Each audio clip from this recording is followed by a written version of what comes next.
Hi ಕರ್ನಾಟಕದ ಎಲ್ಲಾ ಸ್ಪರ್ಧಾರ್ಥಿಗಳಿಗೆ target 360 ಪ್ರೋಗ್ರಾಂಗೆ ವಾರ್ಮ್ ವೆಲ್ಕಮ್. ಕರ್ನಾಟಕ ನಡೆಸತಕ್ಕಂತಹ ಸ್ಪರ್ಧಾತ್ಮಕ ಪರೀಕ್ಷೆಗಳು ಹಾಗೂ ಕೇಂದ್ರ ಲೋಕ ಸೇವಾ ಆಯೋಗ ನಡೆಸುವಂತಹ ಸ್ಪರ್ಧಾತ್ಮಕ ಪರೀಕ್ಷೆಗಳನ್ನ ಕ್ಲಿಯರ್ ಮಾಡಿ ಸಾಧನೆಯನ್ನ ಮಾಡಿರೋದ್ರಿಂದ ಒಂದು ಸರಿಯಾದ ಮಾರ್ಗದರ್ಶನವನ್ನ ಕೊಡುವ ಒಂದು ವಿನೂತನ ಪ್ರಯತ್ನ ಇದೊಂದು ಟಾರ್ಗೆಟ್ 360.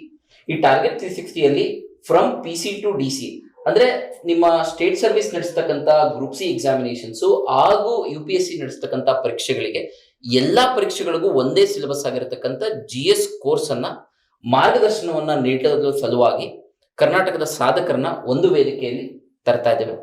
ಸೊ ಇಲ್ಲಿ ನಮಗೊಂದಿಗೆ ಟಿಪ್ಪು ಸುಲ್ತಾನ್ ಸರ್ ಇದ್ದಾರೆ, ಹುಸೇನಪ್ಪ ಸರ್ ಇದ್ದಾರೆ, ಲಾಲ್ ಸಾಬ್ ಸರ್ ಇದ್ದಾರೆ ಹಾಗೂ ಶಾಂತಪ್ಪ ಸರ್ ಇದ್ದಾರೆ. ಬನ್ನಿ, ಕಾರ್ಯಕ್ರಮದಲ್ಲಿ ಭಾರತ ಸಂವಿಧಾನದ ವಿಷಯ ಪರಿಣಿತರಾದಂತಹ ಟಿಪ್ಪು ಸುಲ್ತಾನ್ ಸರ್ ಇದ್ದಾರೆ.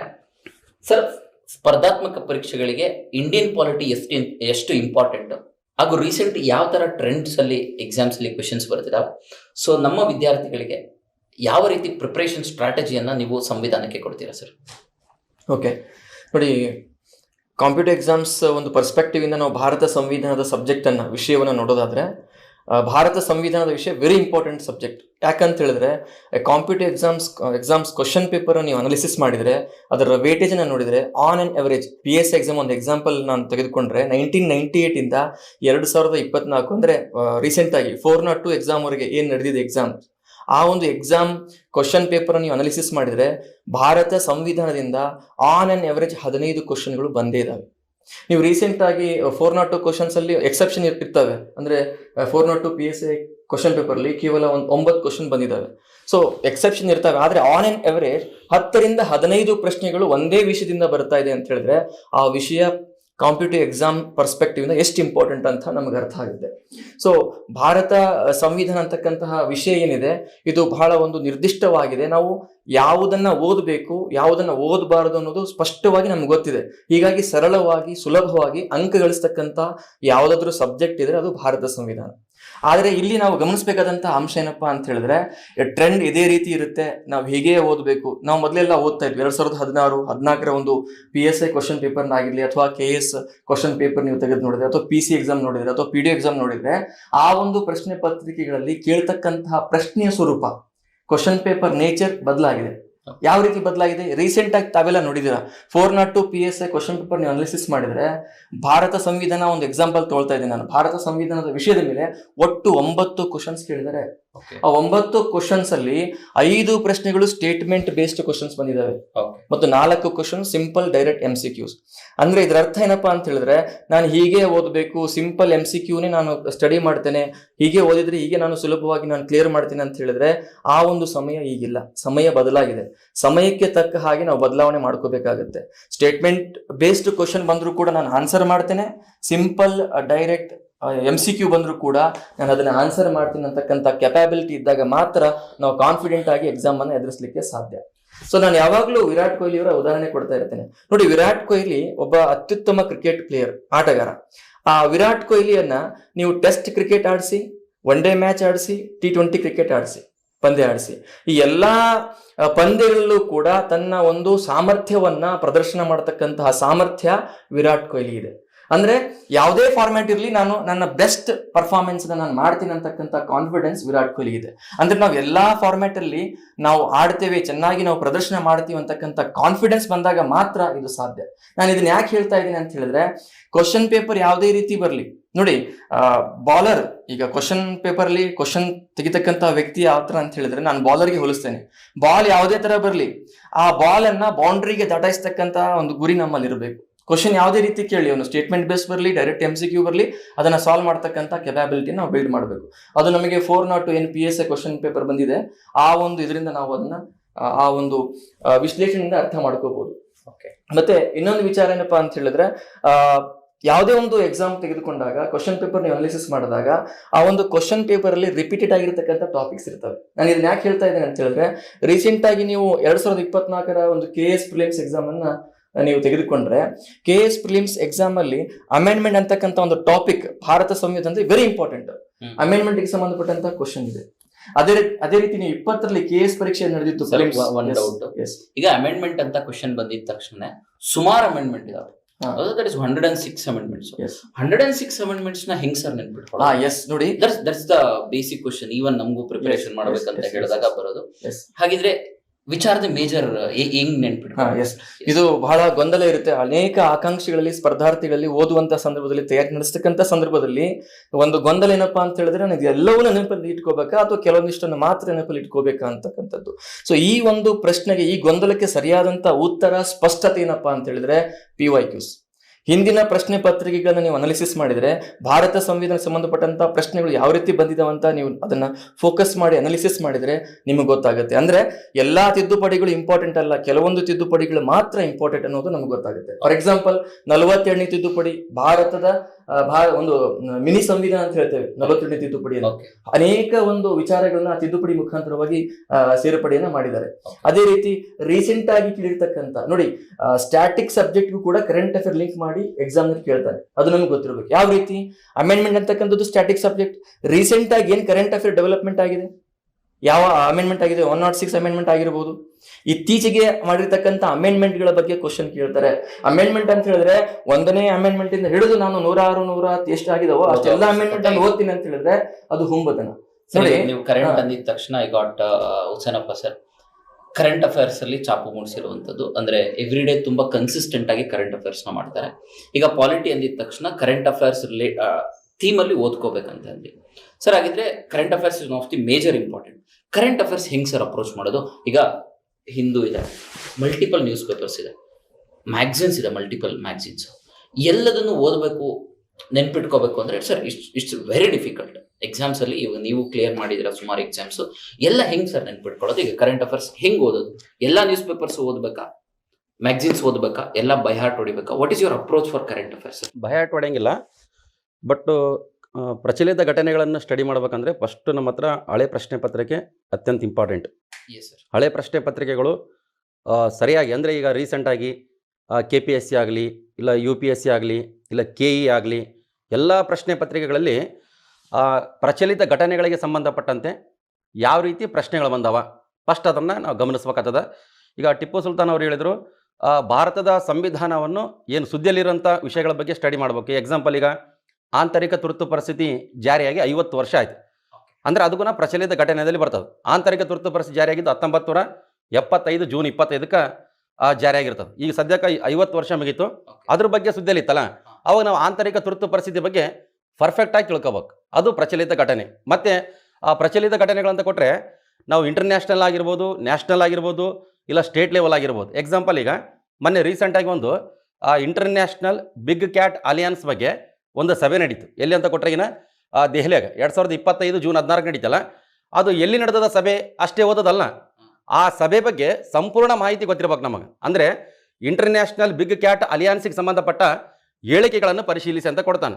ಅವಾಗ ನಾವು ಇಂಟರ್ನ್ಯಾಷನಲ್ ಬಿಗ್ ಕ್ಯಾಟ್ ಅಲಿಯನ್ಸ್ ಅಂದ್ರೆ ಈ ಕಾನ್ಸೆಪ್ಟ್ ಸ್ಟಾರ್ಟ್ ಆಗಿದ್ದು 2023ರಿಂದ. ಅಲ್ಲಿ ನೀವು ಅದ್ರ ಬಗ್ಗೆ ನಾವು ಪೂರ್ತಿ ಓದಕ್ಕೆ ಹೋದಾಗ 2023-24ರಿಂದ 2027-28ನೇ ಸಾಲಿನವರೆಗೆ ಒಟ್ಟು 150 ಕೋಟಿ ರೂಪಾಯಿ ಬಜೆಟ್ ತೆಗೆದಿಟ್ಟಾರೆ. ಅದಕ್ಕೆ ಅದು ಮೊನ್ನೆ ರೀಸೆಂಟಾಗಿ KPSC ಎಕ್ಸಾಮ್ನಾಗೂ ಬಂದಿತ್ತು. ಮತ್ತು ಆ ಇಂಟರ್ನ್ಯಾಷನಲ್ ಬಿಗ್ ಕ್ಯಾಟ್ ಅಲಿಯನ್ಸ್ಗೆ ಸಂಬಂಧಪಟ್ಟಂತೆ ಯಾವ್ಯಾವ ಪ್ರಾಣಿಗಳು ಬರ್ತಾವೆ, ಟೋಟಲ್ 7 ಪ್ರಾಣಿಗಳನ್ನು ಸಂರಕ್ಷಣೆ ಮಾಡುವಂಥ ಉದ್ದೇಶ ಐತೆ. ಯಾವ್ಯಾವ 7 ಪ್ರಾಣಿಗಳು ಅಂತ ಕೊಟ್ಟರೆ ಅದ್ರಾಗ ಮೇಜರ್ ಆಗಿ ಹುಲಿ ಐತೆ, ಆಮೇಲೆ ಸಿಂಹ, ಚಿರತೆ, ಚೀತಾ, ಜಾಗ್ವಾರ್, ಆಮೇಲೆ ಇವೆಲ್ಲ ಪ್ರತಿಯೊಂದು ಪ್ರಾಣಿಗಳ ಬಗ್ಗೆ ಗೊತ್ತಿರಬೇಕು. ಅಂದರೆ ಎಕ್ಸಾಂಪಲ್, ಈಗ ನಾವು ಸಿಂಪಲ್ ಆಗಿ ಹುಲಿ ಅಷ್ಟೇ ನೋಡ್ಕೊಳೋದಲ್ಲ, ಹುಲಿಗೆ ಸಂಬಂಧಪಟ್ಟಂತೆ ಪ್ರಾಜೆಕ್ಟ್ ಟೈಗರ್ ಅಂತ ಐತೆ. 1973 ಏಪ್ರಿಲ್ 1ಕ್ಕೆ ಏನು ಲಾಂಚ್ ಮಾಡಿದ್ರು. ಈಗ ಮೊನ್ನೆ 2023ಕ್ಕೆ ಅದಕ್ಕೂ 50 ವರ್ಷ ಆಯಿತು. ಮಾನ್ಯ ಪ್ರಧಾನಮಂತ್ರಿಗಳು ಇಲ್ಲಿ ಮೈಸೂರಾಗ ಆ ಪ್ರಾಜೆಕ್ಟ್ ಟೈಗರ್ಗೆ ಸಂಬಂಧಪಟ್ಟಂತೆ ಒಂದು ಕಾರ್ಯಕ್ರಮದಲ್ಲಿ ಈ ಇಂಟರ್ನ್ಯಾಷನಲ್ ಬಿಗ್ ಕ್ಯಾಟ್ ಅಲಿಯನ್ಸ್ಗೆ ಸಂಬಂಧಪಟ್ಟಂತೆ ಡಿಕ್ಲೇರ್ ಮಾಡಿರ್ತಾರೆ. ಮತ್ತು ಮೊನ್ನೆ ಡೆಲ್ಲಿಗೆ ಸಭೆ ನಡೀತಲ್ಲ,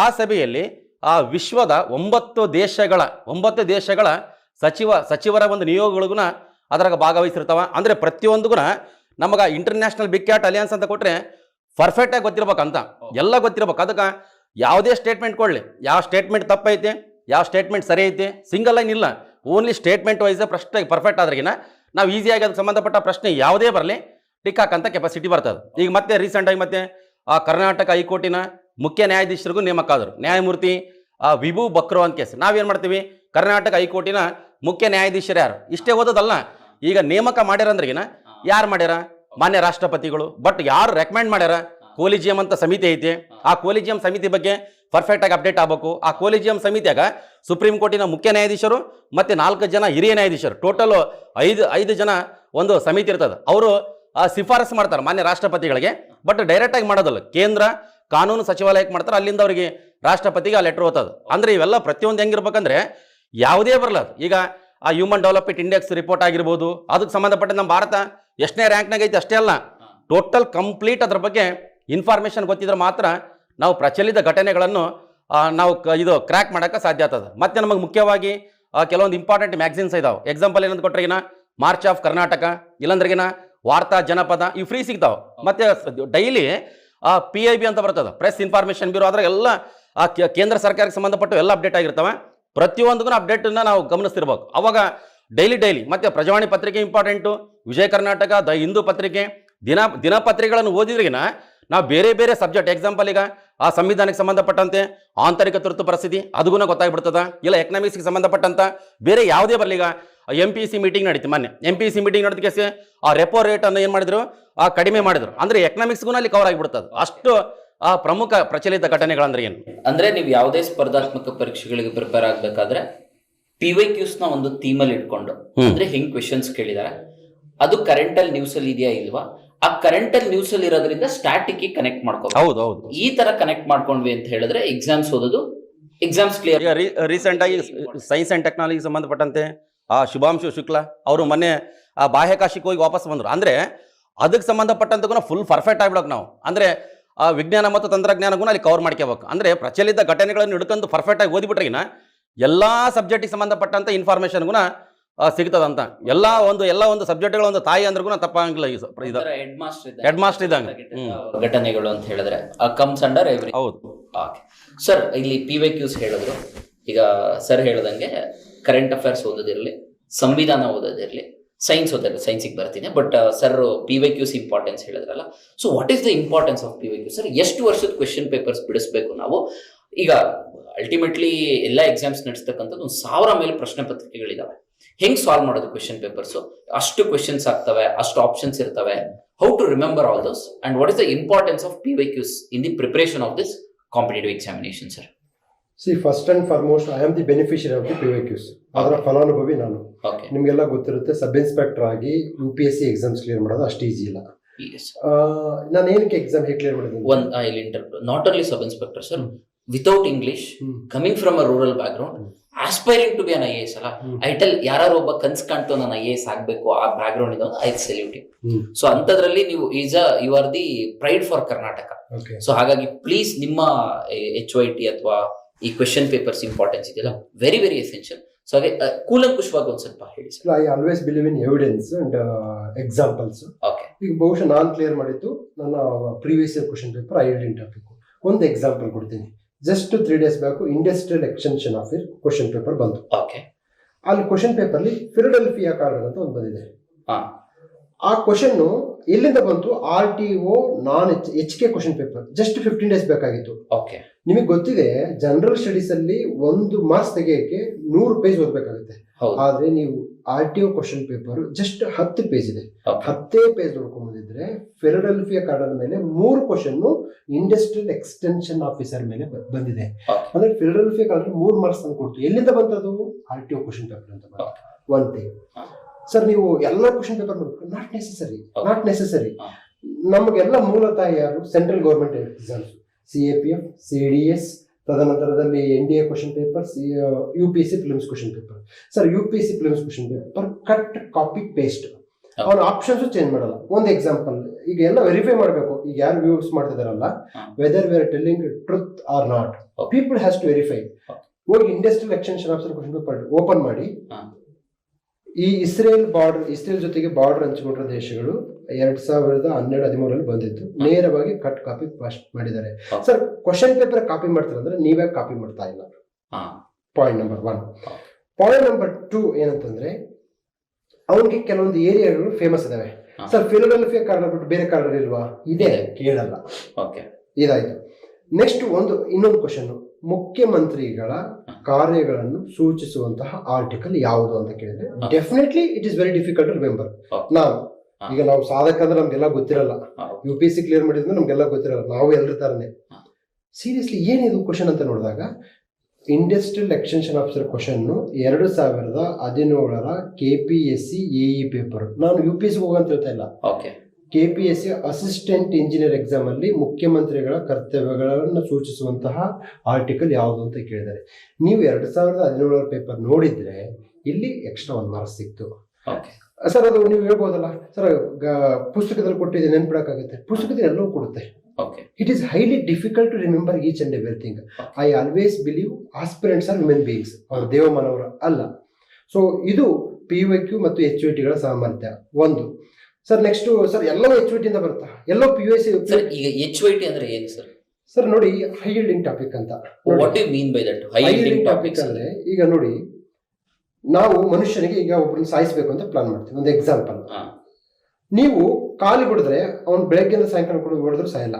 ಆದ್ರೆ ಹೃದಯಕ್ಕೆ ಒಂದೇ ಬರೋದು, ಹೃದಯ ಮತ್ತು ಮೈಂಡ್, ಅದು ಕರೆಕ್ಟ್ ಪಾರ್ಟ್. ಅದು ಅಂದ್ರೆ ಎಲ್ಲಿ ಹೊಡೆದ್ರೆ ಎಲ್ಲಿ ಬಗ್ತಾನೆ ಮನುಷ್ಯ, ಎಲ್ಲಿ ಹೊಡೆದ್ರೆ ಎಲ್ಲಿ ಅವನು ಸಾಯ್ತಾನೆ ಅಂತಕ್ಕಂಥ ಮನುಷ್ಯ. ಓಕೆನಾ? ಸೊ ಪ್ರತಿ ಬುಕ್ ಅಲ್ಲಿ ಮಕ್ಕಿಗೆ ಓದಬಾರ್ದು. ಈಗ ಯಾವುದೋ ಒಂದು ಪೊಲಿಟಿ ಬುಕ್ ಇದೆ ಅನ್ಕೊಳ್ಳಿ, 600 ಪೇಜ್ ಇದೆ.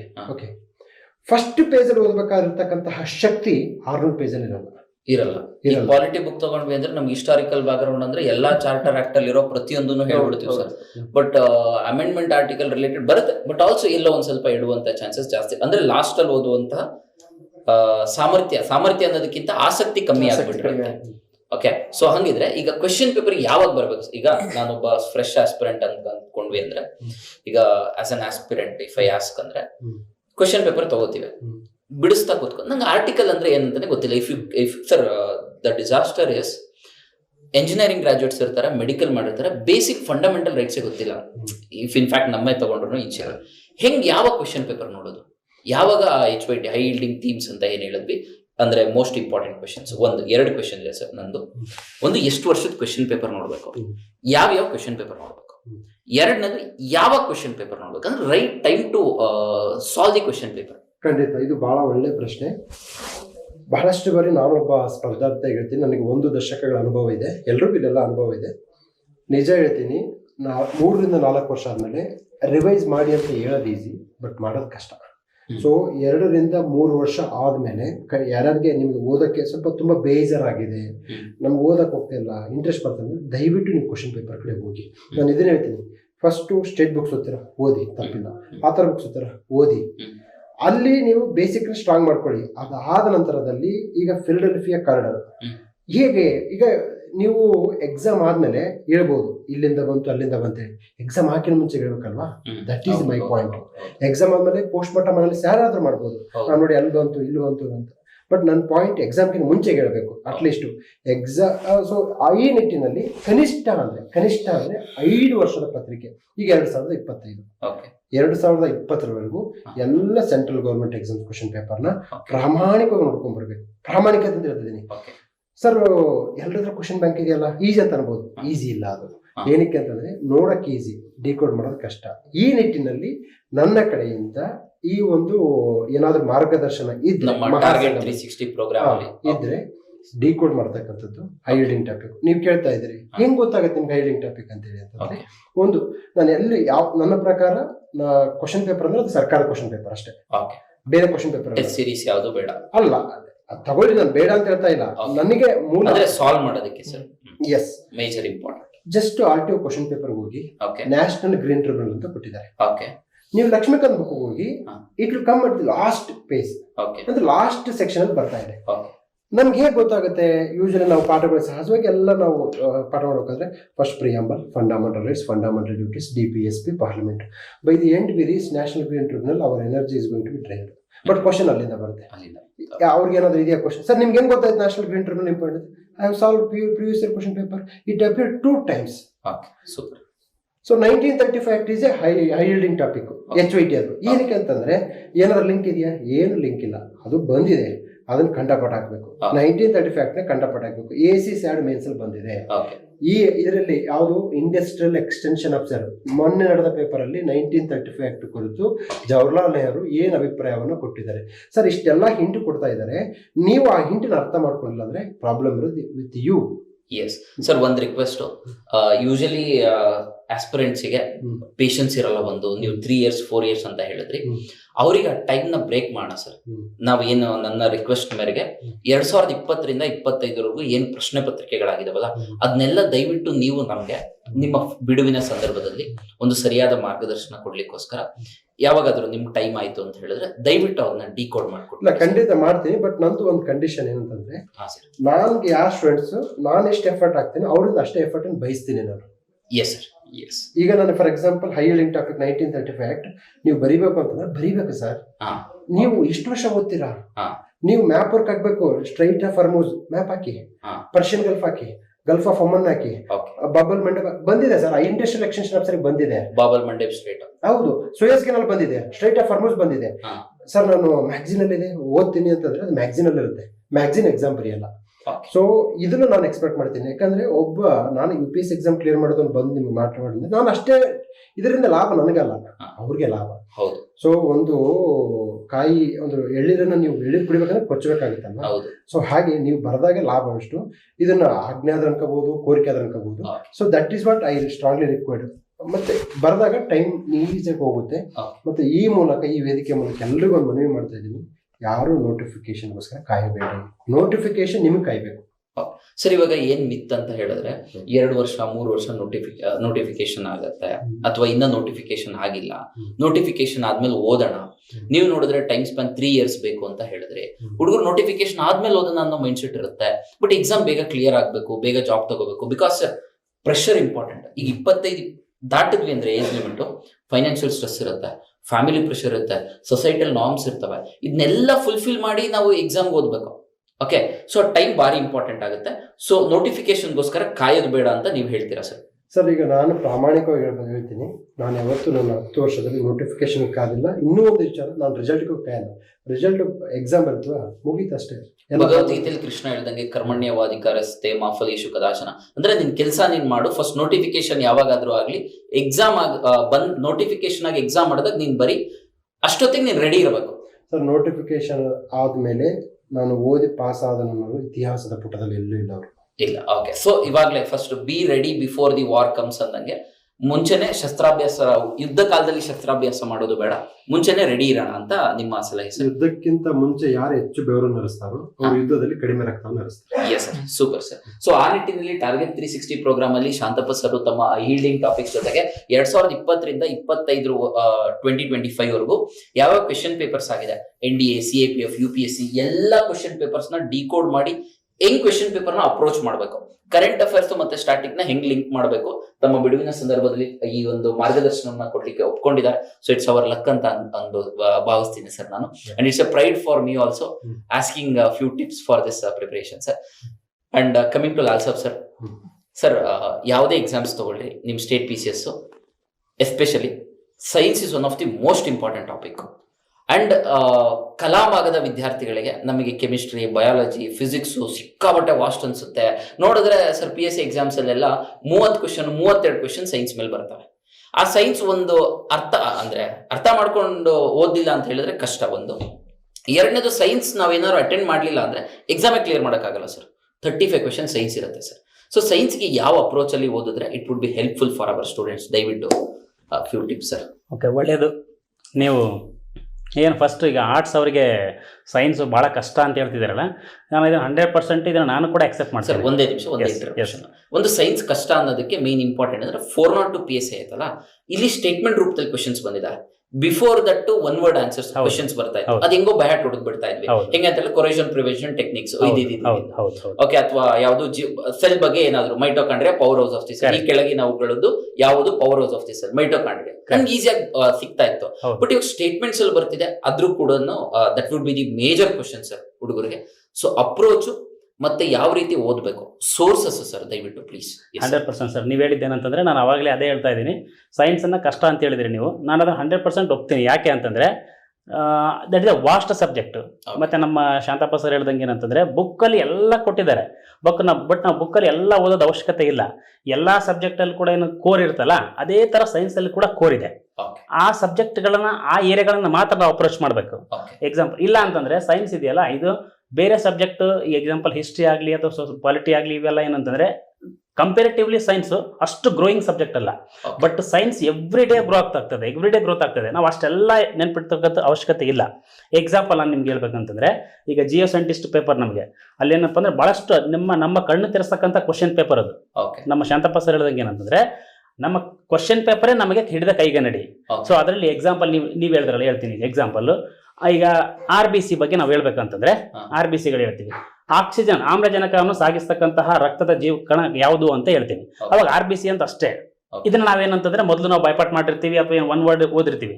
ಬಟ್ UPSC ಹೆಂಗ್ ಕೇಳ್ತಾ ಇದ್ದಾನೆ ಅಂದ್ರೆ, ನೋಡಿ ನಿಮ್ಗೆ ಹೇಳ್ತಾ ಇದ್ದೀನಿ ಹೆಂಗೆ, ಯಾವಾಗ ಪ್ರಾಕ್ಟಿಕಲ್ ನಾಲೆಜ್ ಇರ್ತದೆ ಅವಾಗ ಆನ್ಸರ್ ಮಾಡ್ತೀರಾ. ಏನಂದ್ರೆ, ಈಗ ಹೈ ಆಲ್ಟಿಟ್ಯೂಡ್ ಇರ್ತಕ್ಕಂಥ ಒಂದು ಜನಗಳಲ್ಲಿ ನಿಮಗೆ RBC ಪ್ರೊಡಕ್ಷನ್ಸ್ ಕಡಿಮೆ ಆಗ್ತದೆ ಅಂತ ಹೇಳಿದಾನೆ. ನೋಡಿ ಕ್ವಶನ್ ಅರ್ಥ ಮಾಡ್ಕೊಳ್ಳಿ. ಎತ್ತರ ಇರ್ತಕ್ಕಂಥ ಪ್ರದೇಶ ಇರ್ತಕ್ಕಂಥ ಜನರಲ್ಲಿ RBCಗಳ ಉತ್ಪಾದನೆಯು ಕಡಿಮೆ ಆಗುತ್ತದೆ. Statement wrong. ಯಾಕೆ ಅಂತಂದ್ರೆ, ನಿಮ್ಗೆ ಎತ್ತರದಲ್ಲಿ ಇರ್ತಕ್ಕಂಥ ಪ್ರದೇಶದಲ್ಲಿ ನಮಗೆ ಪ್ರೆಷರ್ ಕಡಿಮೆ ಇರ್ತದೆ ಅಂತ ನಮ್ಗೆ ಗೊತ್ತು. ಪ್ರೆಷರ್ ಕಡಿಮೆ ಇರ್ತದೆ ಅಂತಂದ್ರೆ ಆಕ್ಸಿಜನ್ ಕಡಿಮೆ ಇರ್ತದೆ ಅಂತ ಗೊತ್ತು. ಆಕ್ಸಿಜನ್ ಕಡಿಮೆ ಇದೆ ಅಂತಂದ್ರೆ ಆಕ್ಸಿಜನ್ ಸಪ್ಲೈ ಮಾಡ್ತಕ್ಕಂಥ ಒಂದು ಕಣನೇ RBC. ಮತ್ತೆ ಅದೇ ಕಡಿಮೆ ಇದ್ರೆ ಇನ್ ಮನುಷ್ಯ ಸತ್ತು ಹೋಗ್ತಾನೆ. ಸೊ ಅಲ್ಲಿ ಏನಾಗ್ತದೆ, ಮನುಷ್ಯ ಅಡಾಪ್ಟ್ ಆಗ್ತಾನೆ ಅಂತಂದ್ರೆ ಅವನಲ್ಲಿ RBCಗಳ ಸಂಖ್ಯೆ ಜಾಸ್ತಿ ಆಗ್ತವೆ.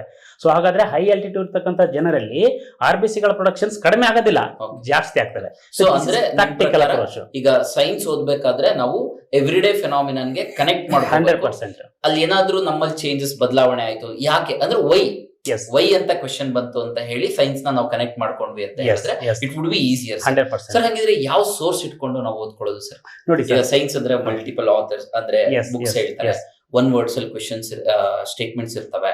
ಅವ್ನು ಓದ್ಕೊಂಡು ಹೋದ್ವಿ ಅಂದ್ರೆ ಎಕ್ಸಾಮ್ಸ್ ಅಲ್ಲಿ ಬರಲ್ಲ, ಅಂದ್ರೆ ಆನ್ಸರ್ ಮಾಡಕ್ ಆಗಲ್ಲ. ಇಟ್ಸ್ ನಾಟ್ ಲೈಕ್ ಬರಲ್ಲ ಅಂತಲ್ಲ, ಸಮ್ಟೈಮ್ಸ್ ಮರ್ತೋಗಂತ ಚಾನ್ಸಸ್, ಮೋರ್ ಫ್ಯಾಕ್ಟ್ಸ್, ಮತ್ತೆ ಬೋರಿಂಗ್ ಸಬ್ಜೆಕ್ಟ್ ಕೂಡ ಅನ್ಸುತ್ತೆ ಸೈನ್ಸ್ ಅಂತ ನನ್ನ ಅಭಿಪ್ರಾಯ ಸರ್. ಅದಕ್ಕೊಂದು ಸೊಲ್ಯೂಷನ್ ಸರ್. ಆಕ್ಚುಲಿ ನಾನು ಹೇಳ್ತಾ ಇದ್ದೀನಲ್ಲ, ಇಲ್ಲಿ ನನಗೆ ಬಹಳ ಇಂಟ್ರೆಸ್ಟಿಂಗ್ ಸಬ್ಜೆಕ್ಟ್ ನಿಜವಾಗ್ಲು. ಯಾಕೆ ಅಂತಂದ್ರೆ I love the science subject. ಹಂಗಂತ ಹೇಳಿ ಎಲ್ರಿಗೂ ಲವೇಬಲ್ ಅಂತ ಹೇಳಕ್ ಆಗಲ್ಲ. ನೀವ್ ಹೇಳ್ದಂಗೆ ಸ್ವಲ್ಪ ಜನರಿಗೆ ಬೋರಿಂಗ್ ಆಗ್ಬಹುದು. It depends on person. But ನೀವೇನ್ ಹೇಳಿದ್ರಲ್ಲ ಯಾವ ಸೋರ್ಸು ಅಂತ ಹೇಳಿ, ಇಲ್ಲಿ ನಾನು ಹೇಳ್ತಕ್ಕಂಥದ್ದನ್ನ ಯಾರಿಗೆ ಯಾವ ಆಥರ್ ಬೇಕಾದ್ರೂ ಓದ್ಲಿ, ಅವ್ರಿಗೆ ಅದನ್ನ ಈಸಿಯಾಗಿ ಅರ್ಥ ಆಗ್ಬೇಕು. ಬಟ್ ನಾನು ಹೇಳ್ತಕ್ಕಂಥದ್ದು, ನೀವು ಹೆಚ್ಚು ಸ್ಕೋರ್ ತೆಗಿಬೇಕು ಅಂತಂದ್ರೆ you go with NCERT. NCERT source ಬಿಟ್ಟು ಬೇರೆ ಯಾವ್ದಕ್ಕೂ ಹೋಗ್ಬೇಡಿ. ನೀವು ಹೈಯೆಸ್ಟ್ ನಿಮಗೆ ಸ್ಕೋರ್ ಬೇಕು ಅಂತಂದ್ರೆ. ಇಲ್ಲಿ ಇನ್ನೊಂದು ಎಕ್ಸಾಂಪಲ್ ನಿಮ್ಗೆ ಹೇಳಕ್ ಇಷ್ಟಪಡ್ತೀನಿ. ನೀವು ಸೈನ್ಸ್ ಅನ್ನ ಯಾವ ರೀತಿ ಕನೆಕ್ಟ್ ಮಾಡಿ ಓದ್ಬೇಕು ಅಂತಂದ್ರೆ, connection is very important science ಅಲ್ಲಿ ಬೇರೆ ಸಬ್ಜೆಕ್ಟ್. ಈಗ ನಮ್ಮ ಟಿಪ್ಪು ಸುಲ್ತಾನ್ ಸರ್ ಹೇಳ್ತಾ ಇದ್ರು, ನಿಮ್ಗೆ ಪಾಲಿಟಿಲಿ ಏನಂತಂದ್ರೆ ಮಿನಿಮಮ್ 9, 10 ಈ ತರ ಅಂತೇಳಿ. ಬಟ್ ನಮ್ಮ ಸೈನ್ಸ್ ಅಲ್ಲಿ ಇದು ನನ್ನ ಸಬ್ಜೆಕ್ಟ್ ಅಂತ ಹೇಳ್ತಾ ಇಲ್ಲ, ನಿಮಗೆ 30ಗಿಂತ ಕಡಿಮೆ ಯಾವ್ದ್ರಲ್ಲೂ ಕೂಡ ಇರಲ್ಲ. ಎಲ್ಲ ನಿಮ್ಗೆ ಒಂದ್ ಹೇಳ್ಬೇಕಂದ್ರೆ 2021 FDA ಪೇಪರ್ ಅಲ್ಲಿ 48 ಸೈನ್ಸ್ ಕೇಳಿದಾನೆ. ಎಷ್ಟು ಹೇಳಿ? 48 ಸೈನ್ಸ್. ಒಂದು ನಾನು ಸೈನ್ಸ್ ಓದಿಲ್ಲ ಅಥವಾ ಅರ್ಧ ನೆಗ್ಲೆಕ್ಟ್ ಮಾಡಿದ್ರು ಎಕ್ಸಾಮ್ ಕ್ಲಿಯರ್ 100%. ಮತ್ತೆ ನೋಟಿಫಿಕೇಶನ್ಸ್ ಆಗೋದು ಸುಮಾರು ದಿನಗಳಿರ್ತವೆ. And once you get that opportunity, science ಬಿಡಬಾರ್ದು. ನಿಮ್ಮ ಸಜೆಷನ್? ಅದಕ್ಕೊಂದು ಇನ್ನೊಂದು 2021 DR ಅಲ್ಲಿ ಕೇಳಿರ್ತಕ್ಕಂಥದ್ರಲ್ಲಿ 50 ಸೈನ್ಸ್ ಕ್ವಶನ್ ಇದೆ DRPC ಅಲ್ಲಿ 50. ಸೊ ಹಾಗಾದ್ರೆ ಇದಕ್ಕೆ ಇಂಪಾರ್ಟೆನ್ಸ್ ಆಫ್ ಸೈನ್ಸ್ ಹೇಳ್ತಕ್ಕಂಥದ್ದು. Okay, so overall conclusion is question papers are very very important sir. ಭಾರತ ಸಂವಿಧಾನ ಇರಲಿ, ಪ್ರಚಲಿತ ಘಟನೆಗಳಿರಲಿ, ಸೈನ್ಸ್ ಇರಲಿ sir, question papers are very very important. ಆ ಕ್ವೆಶನ್ ಪೇಪರ್ ಬೇಸಿಸ್ ಮೇಲೆ, ಆ ಥೀಮ್ ಬೇಸಿಸ್ ಮೇಲೆ ನಾವು ಯಾವುದೇ ಕರೆಂಟ್ ಅಫೇರ್ಸ್ ನ ಓದ್ಕೋಬೇಕು. ಎಕ್ಸಾಂಪಲ್ ಈಗ middle East very very important. Bordering countries ಮೇಲೆ ಯಾವಾಗ್ಲೂ ಕ್ವೆಶನ್ಸ್ ಕೇಳ್ತಾರೆ. ಸೊ ಯಾವ ಕಂಟ್ರೀಸ್ ನ್ಯೂಸ್ ಅಲ್ಲಿ ಇರುತ್ತೆ ಅದ್ರ ಬಾರ್ಡರಿಂಗ್ ಕಂಟ್ರೀಸ್. ಇವಾಗ ಸೇ ಫಾರ್ ಎಕ್ಸಾಂಪಲ್ ಸರ್ ಹೇಳ್ದಂಗೆ CJI ಅಪಾಯಿಂಟ್ಮೆಂಟ್ ನ್ಯೂಸ್ ಅಲ್ಲಿ ಇತ್ತು ಅಂದ್ರೆ ಹೇಗೆ ಅಪಾಯಿಂಟ್ ಆಗ್ತಾರೆ, ಯಾರು ಅಪಾಯಿಂಟ್ ಮಾಡ್ತಾರೆ, ಅವ್ರ ಟೆನ್ಯೂರ್ ಏನು, ಹೇಗೆ ಇಂಪೀಚ್ಮೆಂಟ್ ಆಗುತ್ತೆ, ಇದೆಲ್ಲ ಇಂಪಾರ್ಟೆಂಟ್ ಆಗುತ್ತೆ ಸರ್. ಈ ನಿಟ್ಟಿನಲ್ಲಿ ನಮ್ಮ ಟಾರ್ಗೆಟ್ 360 ಮಹಾಸಂಗಮ recently we are launching it. ಈ ಕುರಿತಾಗಿ ನಿಮ್ಗೆ ಯಾವುದೇ ರೀತಿಯಾದ ಮಾಹಿತಿ ಬೇಕಾದಲ್ಲಿ ಕೆಳಗಡೆ ಸ್ಕ್ರಾಲ್ ಆಗ್ತಿರೋ ನಂಬರ್ಗೆ you can contact. That's it for the day guys. Thank you very much and I thank everyone sir making this day wonderful for me. Thank you sir. Thank you. ನಮಸ್ತೆ.